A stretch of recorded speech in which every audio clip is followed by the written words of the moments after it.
Dikasih belum, wah, dia seperti dikasih emas. Diadrep, disuruh lompat, disuruh menari. Anjing. Begitulah ulama-ulama yang sogokan tuh, anjing. Dikasih sedikit ngelompat dia, wah, dia merasa hebat. Kasih sekali melihat, wah, sudah, anjing piaraan tuh. Persis loh Allah menggambarkan ini. Awas, jangan jadi ulama cogokan loh. Akhirnya kamu dimisalkan seperti anjing, persis. Disuruh menari, disuruh ngomong ini, ngomong itu. Kenapa? Dapat duit terus. Wa mathaluhu kamathalil kalbi in tahmil 'alayhi yalhath aw tatruku yalhath. Bismillahirrahmanirrahim. Allahumma sholli ala sayyidina Muhammadin wa ala alihi wa sahbihi ajma'in, amma ba'du. Ja'alana wa iyyakum min ahlil khair wa sa'ada fid dini wad dunya wal akhirah, amin Allahumma amin. Semoga kita menjadi orang-orang yang selamat di dunia, berbahagia juga di akhirat. Nasab kita bersambung kemanapun, ke Mukidi, ke Markonah, ya itu tidak terlalu penting, karena tidak ada orang itu menjadi selamat karena nasabnya bersambung dengan Mukidi. Ya, kalau dia berdosa ya dosa aja, tidak orang lepas dari itu. Amin Allahumma amin. Kemudian sebelumnya pernah ada video ini yang isinya adalah membawa ayat Al-Quran untuk memaki-maki orang dengan sebutan anjing, seperti anjing gitu. Jadi ini sepertinya ayat ini dipakai untuk melampiaskan kita ingin memaki dengan makian yang paling ekstrim, yaitu anjing. Dalam bahasa kita itu kalau menyebut anjing itu sudah maki-maki yang super ya. Sudah pedasnya itu, cabenya sudah tinggi. Agak aneh ya, kalau Habib yang sebelumnya itu yang masih muda itu ini ditembakkan kepada orang yang dianggap misalnya membenci zuriyah Nabi. Oh, mereka itu seperti anjing, lalu baca ayat ini. Jadi mau mengutuk orang seperti anjing, lalu bawa ayat ini. Nah, yang Habib yang ini, yang senior juga sama. Mengutuk orang, lalu menyebut anjing, lalu bawa ayat. Jadi ayat ini kok seperti untuk memaki-maki orang memakai Al-Quran gitu, menggunakan anjing gitu. Padahal yang pertama, ada dua yang paling penting di sini. Yang pertama, ayat ini bicara tentang orang-orang kadzabu bi ayatina. Itu ada di bagian bawahnya. Dzalika matalul qaumil ladzina kadzabu bi ayatina.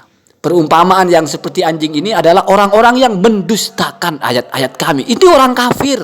Jadi kalau menyamakan satu kelompok orang dengan ayat ini, itu kan bisa jadi menganggap orang itu sama dengan orang kafir ya. Walaupun saya tidak mau bilang mengkafirkan, tetapi menggunakan perumpamaan untuk orang kafir kok dipakai untuk orang yang bukan orang kafir. Itu yang pertama. Yang kedua, sebetulnya di ayat ini orang yang dimaksud sama dengan anjing di sini bukan soal hinanya, bukan soal rendahnya, bukan. Ini bukan sedang memaki-maki orang lalu disebut anjing, bukan. Coba perhatikan. Apa maksud sama dengan anjing itu? Yaitu al-kalbul lahith kamathalil kalbi intahmil alaihi yalhath au tatrukhu yalhath. Jadi satu anjing yang sabata haluhu fi kulli halin minal ahwal. Jadi keadaannya sama walaupun berbeda-beda kondisinya. Sama-sama yalhath. Kamu mau usir anjing itu, dia menjulurkan lidahnya. Kamu baik-baikin, dia juga menjulurkan lidahnya. Artinya tidak bergeming. Ini maksudnya adalah qulubul kufar farighatun minal huda la tu'athiruhu al hidayah. Hatinya orang-orang kafir itu sudah beku, tidak akan pernah berubah, tidak akan pernah dapat hidayah. Kamu dakwahi tetap kafir, kamu tinggalkan tetap kafir. Nah, kesamaan itulah yang dimaksud sama dengan anjing. Ini tasbih tamsil, bukan menyampaikan orang dengan anjing. Akan tetapi maksudnya keadaan yang sama-sama tetap dalam keadaan yang berbeda-beda, itu yang diangkatnya. Kalau kita belajar balaghah ini adalah tasbih tamsil. Jadi wajhu syibhinya atau kesamaannya itu adalah keadaannya. Keadaan tidak bergemingnya. Keadaan tidak terpengaruhinya oleh apapun. Sama dengan anjing al-lahith. Kamu kasih makan menjulurkan lidah, dia lapar menjulurkan lidah, dia kenyang menjulurkan lidah, apapun tetap menjulurkan lidah. Itu ya, itu sama dengan ayat yang lain. Kamu baca dalam Ibnu Katsir atau tafsir yang lain, ini disandingkan dengan ayat sawaun alaihim a'andartahum am lam tundirhum la yu'minun. Sama saja wahai Muhammad, kamu takut-takuti mereka, kamu beri mereka peringatan atau tidak, sama saja mereka tidak beriman. Nah, tetapnya hati, bebalnya hati, tidak berubahnya hati, terkuncinya hati, itu maksudnya sama dengan sikapnya anjing yang tidak terpengaruh oleh apapun. Itu, Pak. Jadi bukan memaki-maki kamu anjing, bukan.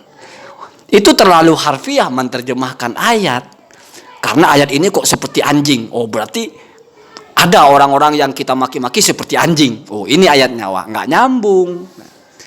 Ini kesamaannya adalah keadaan. Tasbih tamsil. Bukan tasbih mufrad. Bukan A disamakan dengan B, tapi keadaan A disamakan dengan keadaan B. Ya. Jadi al-ahwal, hal-hal yang berkaitan dengan satu keadaan disamakan dengan hal-hal yang juga terjadi dalam satu keadaan yang lain. Bukan pelakunya yang disamakan, tapi haliyahnya. Apalagi kalau kok yang dijelaskan seperti anjing yang kalau dikasih gembira, makan, lompat-lompat, itu bukan yalhas namanya. Itu berarti masih berpengaruh.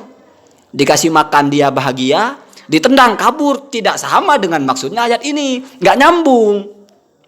Jadi kalau ini dikaitkan dengan anjing yang nurut, dikasih makan dikasih makan itu senang, terus kalau nggak dikasih makan sedih, itu kontradiktif dengan ayat ini. Makanya kata Ar-Razi, kalbun itu tidak semua lahith, tidak semua masuk yalhath. Artinya tidak semua anjing sama dengan yang dimaksud di sini. Ini hanya anjing yang paling buruk, yang bebal, sikapnya sama. Kamu kasih makan, ya, tidak akan lalu sayang sama kamu. Kamu usir juga ya sama, ya. Nggak ngaruh. Sama dengan hatinya orang-orang kafir itu. Farigotun minal huda. Al hidayatu la tu'athiruhu atau asiru qulubal kafirin. Jadi hidayah itu, petunjuklah, apa ceramah, tausiah, nggak mempan, mental. Tetap saja seolah-olah tidak pernah, ya. Seperti air di daun talas lah kalau bahasa kita. Jadi ayat ini lebih cocok dengan seperti air di daun talas. Disiram ya kering, nggak disiram ya kering. Kira-kira begitu. Jadi mari kita berbahasa itu kalau kaitkan dengan Al-Quran itu lebih fix, lebih presisi apa yang sedang dibahas gitu. Jangan mentang-mentang ini kok ada anjing-anjing, kita ingin kritik orang terus bawa ayat ini, oh itu seperti anjing, oh dikasih ini begini. Terbalik malah, itu bukan al-kalbul lahith namanya, itu anjing yang masih lebih baik, artinya masih peka dengan keadaan, bisa dipelihara ya. Kalau anjing lahith ini anjing yang tidak bisa dipelihara. Kamu sayang-sayang dia ya dia tetap begitu, kamu jahatin dia ya dia tetap begitu. Anjing bebal artinya la yu'athiruhu syai'un, tidak berubah. Sama dengan hati yang sudah terkunci, sudah tidak mempan di apa-apain. Makanya intahmil alaihi yalhath, tetap yalhath, menjulurkan lidah. Au tatrukhu yalhath, tendang begitu, usap-usap, usar-usar juga begitu. Semoga kita tidak menjadi seperti ini. Hati kita masih peka dengan hidayah. Amin Allahumma amin.